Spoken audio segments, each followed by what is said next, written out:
Então nós estamos num culto de missões, né? Vamos então falar da missão de Deus. Abra sua Bíblia comigo, em Gênesis, capítulo 12.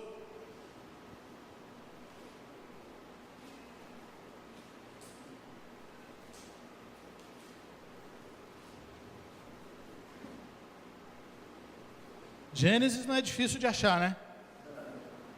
A gente pediu para achar Filemon, aí meio, né? Enrosca. Mas Gênesis está fácil. Todo mundo achou? Gênesis 12, versículo 1, nós vamos ler pouquinhos versículos, tá? Só vamos ler 3 versículos apenas. Ora, disse o Senhor a Abrão, aqui era Abrão ainda, hein? Sai da tua terra, da tua parentela e da casa de teu pai, e vai para a terra que te mostrarei. De ti farei uma grande nação, e te abençoarei, e te engrandecerei o nome. Sê tu uma bênção. Abençoarei os que te abençoarem, e amaldiçoarei os que te amaldiçoarem. Em ti serão benditas todas as famílias da terra. Glória a Deus. Amém. Glória a Deus. Queridos, quantos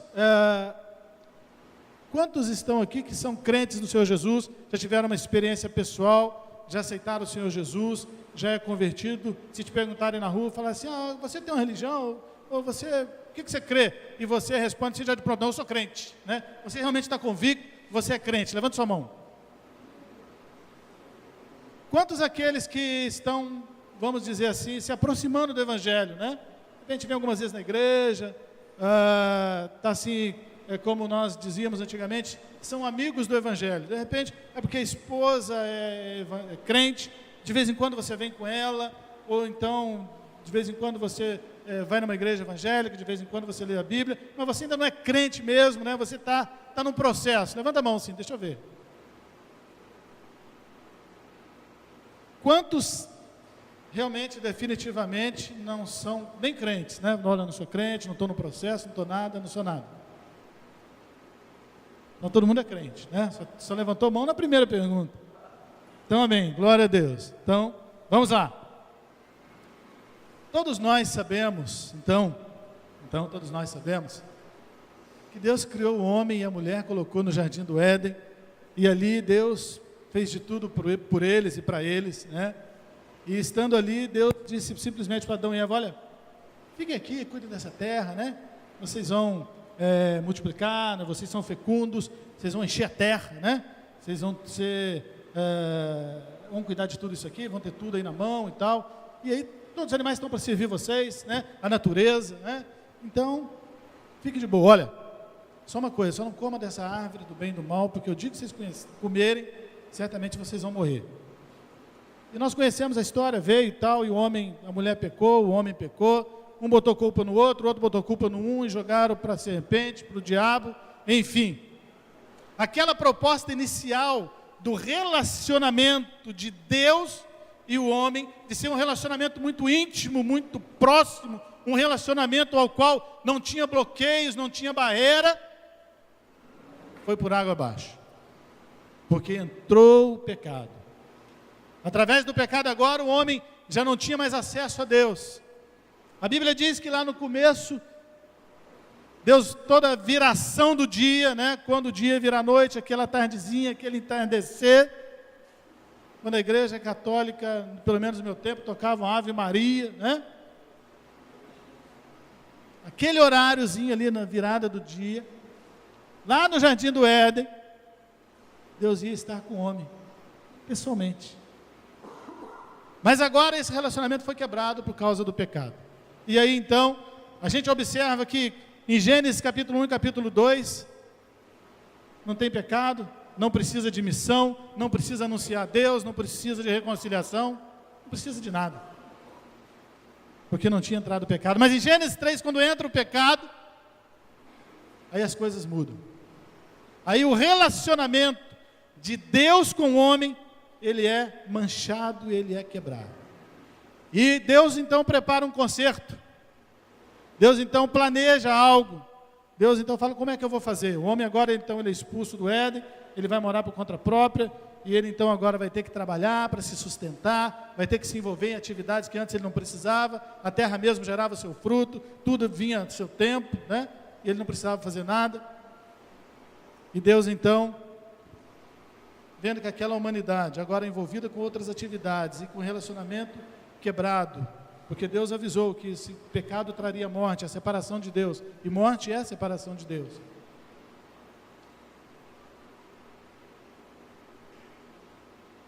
Agora Deus precisaria arrumar uma outra maneira do homem voltar a se relacionar com Ele. E Deus então, vendo que a humanidade estava longe, estava indo para longe dele, e o pecado entrou de vez, e muita maldade e tudo mais, Deus então olha para um homem, que um homem era íntegro, um homem que era posicionado nas suas atitudes, nas suas falas, nos seus negócios. Isso são coisas minhas, tá, gente? São conjecturas minhas, né? Que não fala nada disso de Abraão antes, né?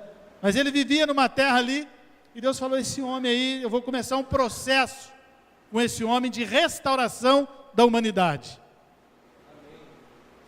E esse homem, Deus chama Abraão e diz assim, olha Abraão, eu quero que você saia do meio dessa parentela sua, idólatra, desse povo que pecaminoso, e vai para um lugar que eu vou te mostrar. E faz uma aliança com Abraão. Ele diz assim, ó, eu vou te abençoar, você vai crescer, você vai multiplicar. E através de você, todas as famílias da terra serão abençoadas. Todas as famílias da terra serão abençoadas. Vai existir um povo, daqui a 6.000 anos, lá em Campos do Goytacazes, e vão se reunir numa igreja Getsêmani, e eles serão abençoados, por causa dessa aliança que eu faço com você. E Deus fez uma aliança com Abraão, de abençoar todas as famílias da terra. E Abraão sai, nós conhecemos a história, com uma promessa, com uma palavra de Deus apenas. E a partir desse momento, querido, começa um trabalho exclusivo até então de Deus, um trabalho ao qual Deus deu início, chamado Missio Dei, em latim, missão de Deus. Deus entra num propósito, Deus entra numa missão. Qual é a missão? Abençoar algumas famílias da terra, amém? Abençoar todas as famílias da terra. Começa então uma missão de Deus. Mas a palavra diz, como ouvirão, se não há quem pregue? Hoje nós temos, em pleno século 21, quase 3 mil povos que não conhecem a Jesus. Nós cantamos uma música, a segunda música, diz assim, não me lembro, eu não vou cantar porque se eu cantar você sai correndo, mas a letra diz que todo joelho se dobrará. Como é que foi a segunda letra aí, Gelton? A segunda música, a letra aí, é isso?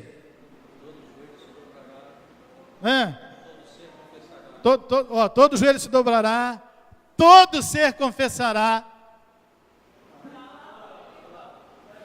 Ali, todo joelho dobrará a ouvir teu nome. E a segunda parte, todo ser confessará, louvado seja o teu nome, teu santo nome.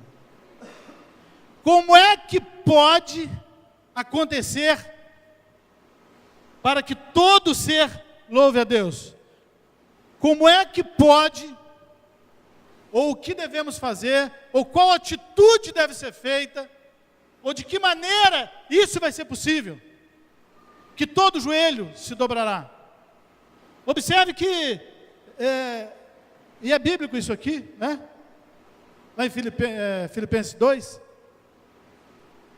que foi dado um nome, né, acima de todo nome, tal, para que toda língua confesse, todo joelho se dobre.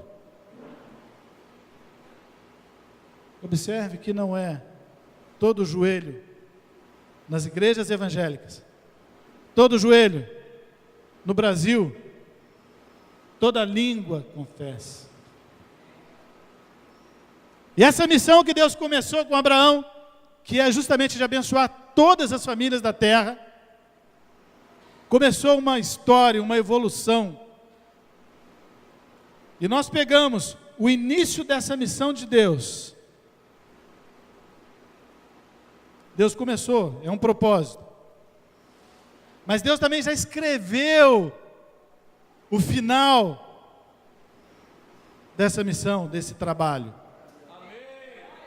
Quando nós começamos um negócio, quando nós começamos uma empreitada qualquer na nossa vida, qualquer coisa que seja, por mais simples ou por mais dificultosa, é inicial, nós começamos a fazer, mas nós não sabemos como será o final. Está certo ou não? Sim ou não? Estão me entendendo? O meu vizinho, ou o seu vizinho, né, hipoteticamente estou falando, abriu uma pastelaria e vai vender pastel muito gostoso, saboroso, a R$2 apenas. E a hora que você chega lá, ele vai fazer quentinho, vai fritar quentinho na hora, e muito bem feito, um lugar muito limpo, muito bacana. Quem pode garantir que o final dele vai ser sucesso, e ele vai ficar rico, e ele vai ficar milionário? Ele está escrevendo um início de um negócio, ele está escrevendo o início de uma proposta. Mas o final, em que dará? Ele vai quebrar? Ou ele vai ficar rico? Quantos acham que ele vai quebrar? O seu vizinho pasteleiro lá, que abriu o pastel bacana. Quantos acham que ele vai ficar rico? Quantos não acham nada? Agora você tem que levantar a mão, irmão. Me ajuda aí. Me ajuda aí. Hã?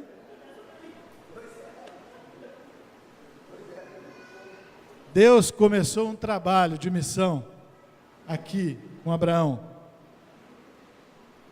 dizendo que através de Abraão seriam benditas todas as famílias da terra. E aí, quando João estava em Patmos, e ele deu visão para João, em Apocalipse, capítulo 7, versículo 9, diz assim: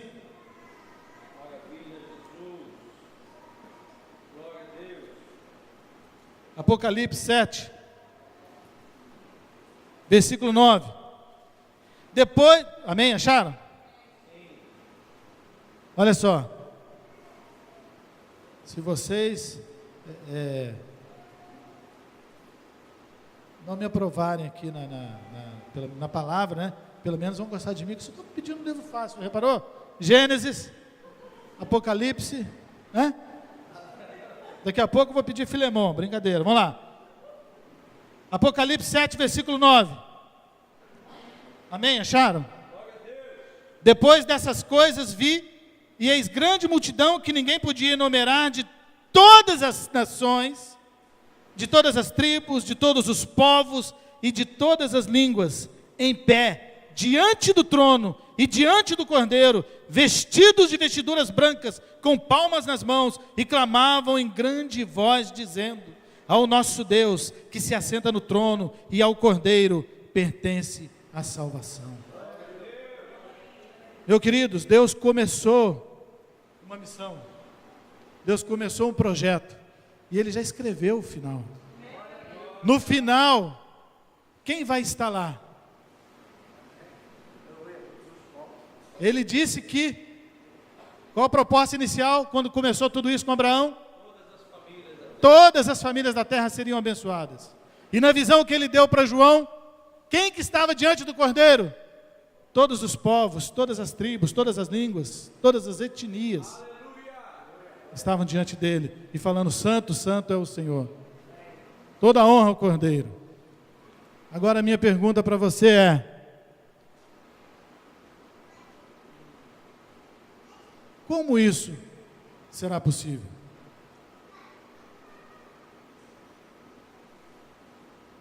Como isso será possível?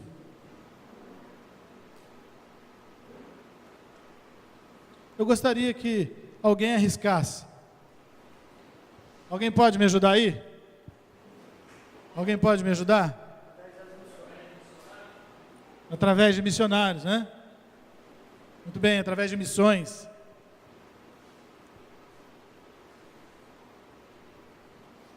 Porque a missão é de quem?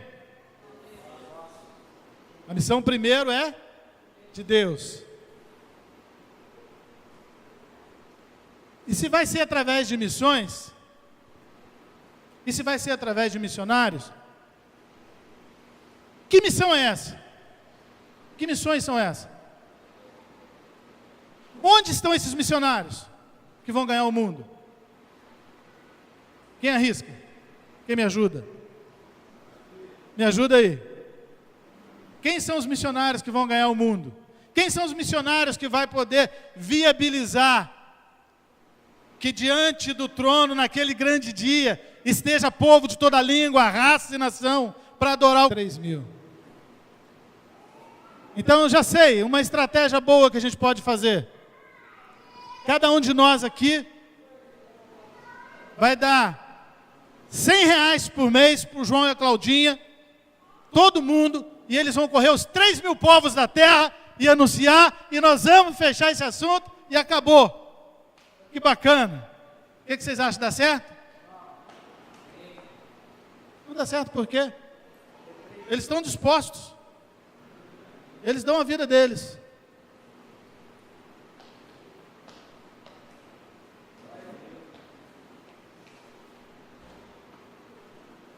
Por que que você é crente hoje? Por que que se eu perguntar para você quem é Jesus, eu gostaria de fazer um exercício aqui.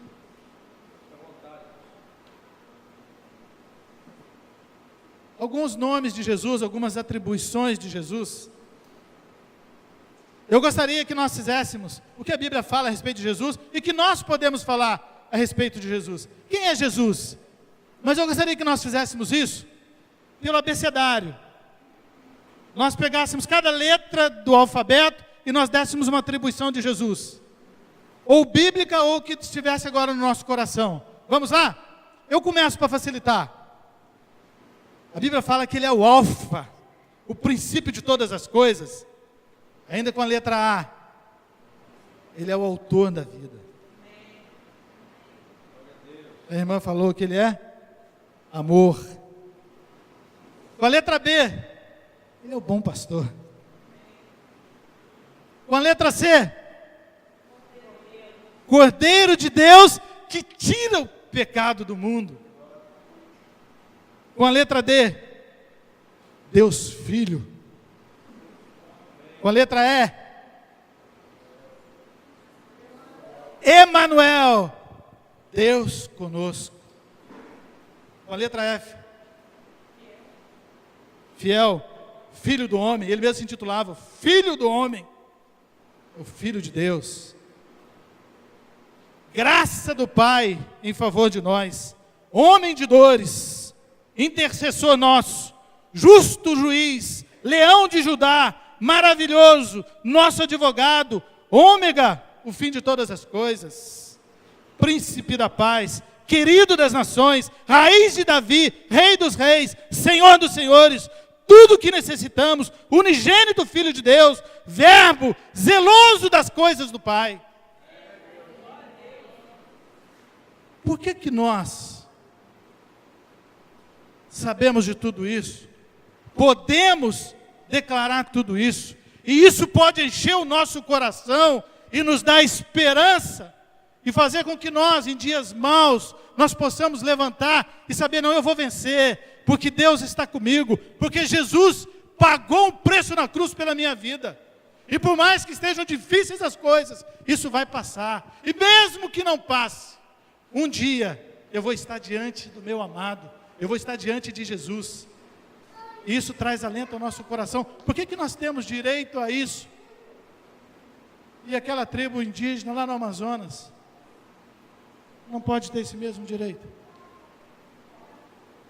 Os ciganos não podem ter esse direito. Aqueles povos no Oriente Médio que só ouvem falar de Alá, de Alá, de Alá, e que tem que matar os infiéis, e não conhece o perdão, não conhece a restauração, não conhece o amor desse Deus, e estão morrendo, estão indo para o inferno. E por que nós temos o direito de chegar aqui? Eu sei, pelo meu espírito, não só porque o pastor falou, não só porque o irmão estava lá em cima, a irmã estava cantando, mas eu sei, por que nós temos o direito de chegar numa igreja e ter uma igreja bacana, bonita como essa, com ar-condicionado, um louvor maravilhoso, e receber uma ministração dessa, que parece que está levando a gente para o céu, e nos faz tão bem?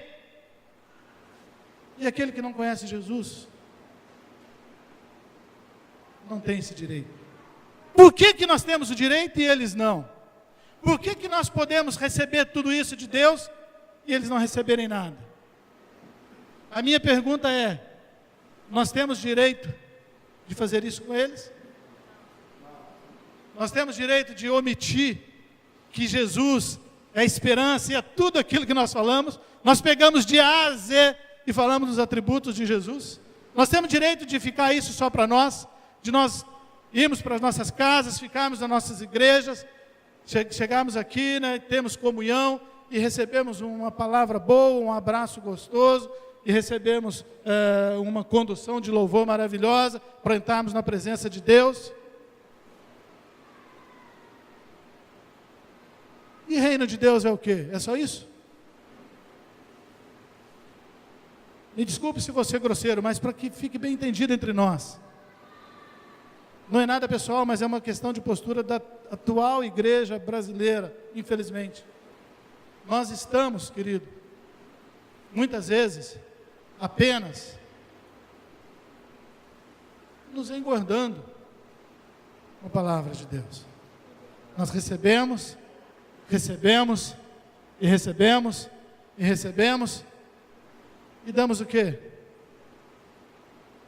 Damos nada, ou quase nada. E quando nós achamos que aconteceu alguma coisa na igreja, ou com o pastor, ou com alguém, ele fala: não vou mais naquela igreja.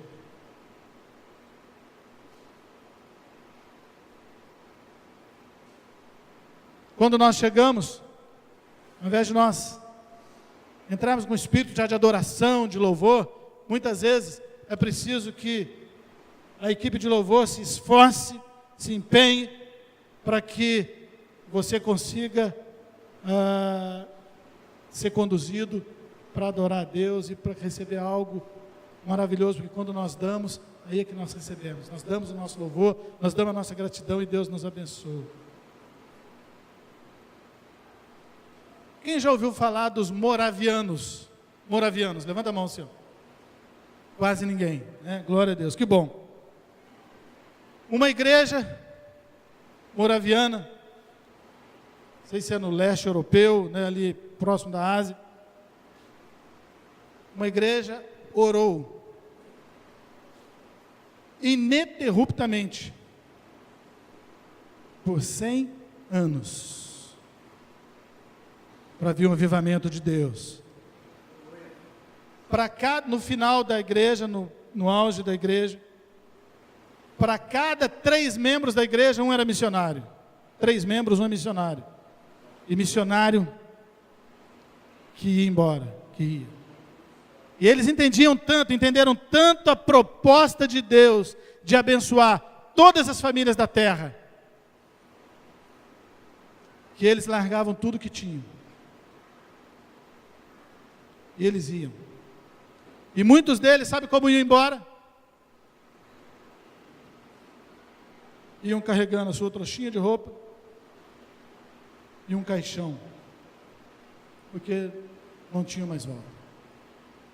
E essa igreja ficou sabendo de um povo escravizado, e eles começaram a orar por aqueles escravos que nunca ouviriam falar a respeito de Jesus. Nunca ouviriam. E 2 jovens se prontificaram a ser vendidos como escravos, para poder falar de Jesus, para aquele povo que estava morrendo, sem conhecer o autor e consumador da nossa fé, Jesus Cristo. Eles se despediram dos pais, beijaram seus pais, largaram tudo e foram para morrer como escravos, viver o resto de suas vidas, até as suas forças suportarem, para pregar para aqueles escravos que estavam lá e que nunca teriam chance de ter suas almas salvas. Ainda há pouco eu fiz uma pergunta, mas nós não respondemos. Por que hoje nós somos crentes? Por que hoje conhecemos a Jesus? Por que hoje nós sabemos disso tudo? Por que nós temos essa esperança? Porque alguém, há muitos anos atrás, largou o conforto da sua casa, largou o conforto da sua vida e veio para o Brasil. Alguns deles para serem mortos como mártires, caçados pela Igreja Católica Apostólica Romana como hereges, porque não aceitavam a idolatria. Mesmo correndo esse risco, eles vieram e eles anunciaram Jesus. E por isso nós estamos aqui hoje. E é por isso que nós temos que sair e ir aonde for necessário para poder anunciar Jesus. Porque recebendo essa graça, como é que nós, diante de tamanha graça, recebendo tamanha graça, nós vamos reter isso conosco e não vamos repartir com ninguém?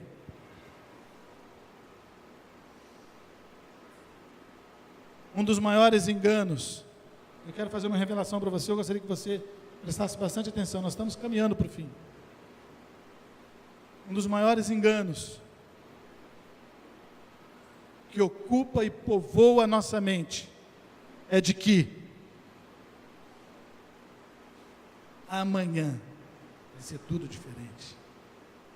Amanhã eu vou dar aquela oferta para missões. Amanhã eu vou evangelizar. Hoje eu não faço, pastor, porque eu ganho um salário. Sabe como são as coisas? Como é que eu vou dar oferta para missões se eu ganho um salário, né? Eu já separo o dízimo. E como eu vou dar uma oferta para missões? Como é que eu vou? Mas amanhã, se eu ganhar um salário e meio, você pode escrever. Ganhando um salário e meio, eu vou dar uma oferta boa. Aí ele é promovido, ele passa a ganhar um salário e meio. O que ele faz? Ele dá oferta para missões?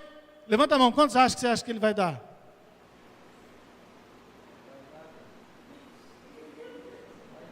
Não vai dar. Não vai dar, porque se hoje não dá, amanhã não vai dar. Você sabe qual o percentual das igrejas que sustentam missionários? Mais de 80%. Vou falar mais de 70% para não me enganar. Falando mais de 70%, eu sei que não me engano. Mas mais de 80% também eu acho que eu não me enganaria. São igrejas pequenas, do tamanho dessa, ou menores que essa, que sustentam de 70% a 80% dos missionários que estão no campo.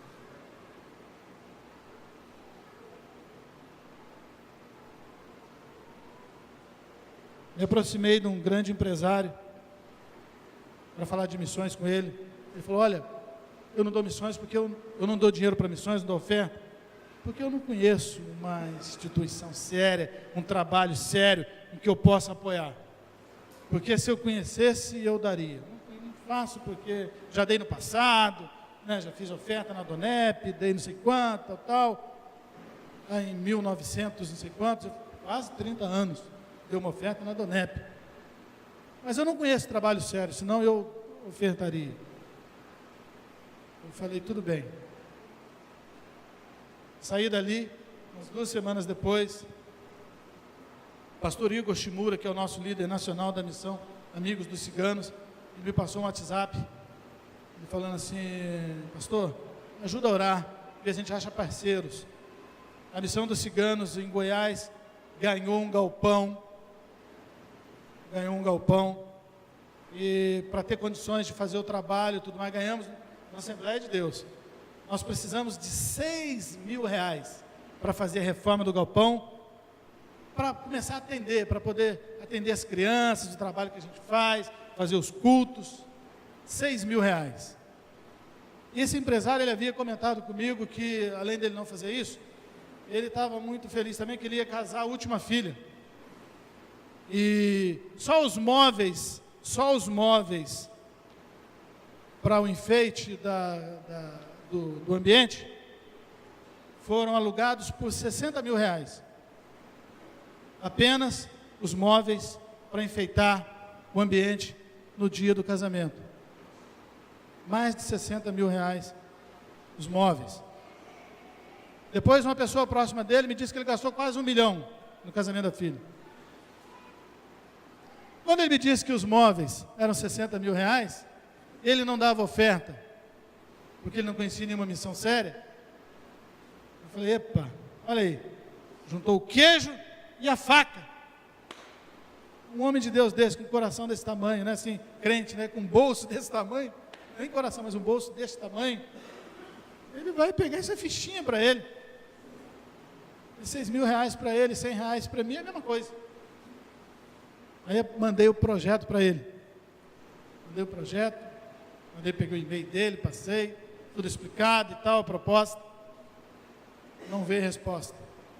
Passou 5, 6 dias, o pastor Igor me ligou, irmão, e aí, conseguiu alguma coisa? Eu falei, rapaz, eu mandei lá e tal, não vi e tal. Ele falou, ó, já conseguimos aqui 4.000, falta só 2. Eu falei, beleza, maravilha, melhorou. Aí peguei, tomei coragem e liguei para esse empresário. Senhor fulano, o senhor recebeu? Não, recebi sim, estou analisando, estou vendo e tal. Eu falei, pois é, desculpa, tomei a liberdade de ligar para o irmão, porque dos 6.000, o pastor já conseguiu 4. Falta apenas 2, e ele conclui essa tarefa, e eles estão lá agoniados, né, porque está na época de chuva, tem urgência, e está precisando fazer. E aí, assim, então agora está faltando só 2.000, né? Ele falou, tá bom, não, mas tudo bem, eu estou olhando aqui, estou analisando, estou esperando um dinheiro entrar também, aí o dinheiro entrando, eu te falo.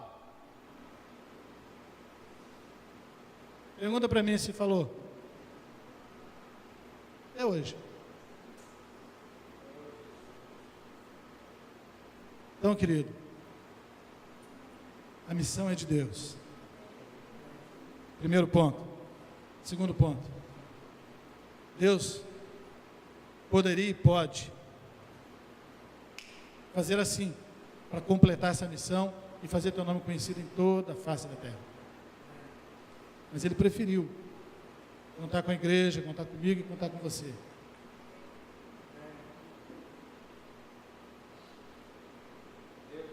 O missionário é todo aquele que se aproxima de Deus, que conhece o Senhor, e conhece o seu amor, e conhece Jesus, e é restaurado, lavado pelo sangue de Jesus. Esse é comissionado. Porque Mateus e Marcos diz assim, ide por todo mundo e pregar o evangelho a toda criatura. Isso é trabalho meu e é trabalho seu. Nós temos, há 3 anos, minha esposa foi despertada para missões, vai fazer 4, né, e eu entrei de carona nesse mover, tenho ajudado, temos estado juntos, e a gente conhece muito, não vou dizer muita gente, conhece algumas pessoas no Brasil, algumas partes do mundo. Eu, quando era criança de uma igreja tradicional, sabe quem eu pensava que seria missionário? Sabe aquele irmão, aquela irmã, que não deu certo em nada? Não conseguiu trabalho, não conseguiu casar, às vezes meio complicado, com dificuldade, relacionamento, pobre, não conseguiu fazer nada, tentou de tudo, mas aí vai ser missionário. Ah, é missionário, irmã. Essa era a visão que eu tinha. Eu tenho conhecido empresários missionários. Tenho conhecido pessoas de formação de 3º grau, mestres, doutores, que abrem mão de suas vidas e vão para o campo. Tenho conhecido homens e mulheres de Deus. Tem um casal agora que está na Tailândia. Tem 2 casais lá que a gente conhece.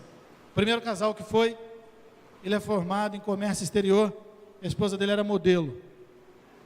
Eles foram chamados por Deus. Um casal bonito, o rapaz ele não era modelo, mas ele também poderia ser, né? Um rapaz bonito, um casal bonito, morenos, da cor do João assim, né? Um casal muito bonito, altos, né? Conversam muito bem, né? Com toda a formação, e foram chamados para ir para a Tailândia. Estão lá, tiveram um filho lá agora, né?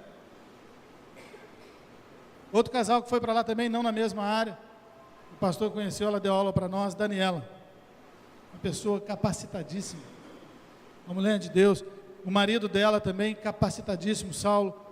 Ele é professor, ele é doutor em comunicação, em linguística, e ele domina algumas técnicas, ele é especialista na área de comunicação com surdos e mudos. Em Libras, mas uma área muito mais profunda, muito mais especializada. E eles estão na Tailândia, gastando seus dias, investindo suas vidas para pregar o Evangelho. Então, missionário, querido, somos eu e você que temos a revelação de Deus no nosso coração. Você sabe qual era a frase que os moravianos diziam quando eles largavam as famílias, quando eles largavam tudo, e eles iam para terras que não conheciam, eles iam para matos, eles rompiam em viagens, que nem conheciam direito os caminhos, se aventuravam, né? Como esses 2 jovens foram vendidos como escravos. Sabe qual era o slogan da igreja, o lema deles?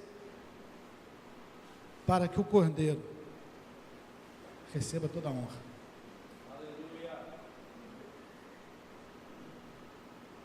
Pastor Mário Freitas da Mais, ele esteve viajando nessa região, ele achou as ruínas da igreja. Hoje a igreja, infelizmente o avivamento passou, o local, né, é uma igreja tradicional, uma igreja comum, e está lá, para que o Cordeiro receba toda a honra.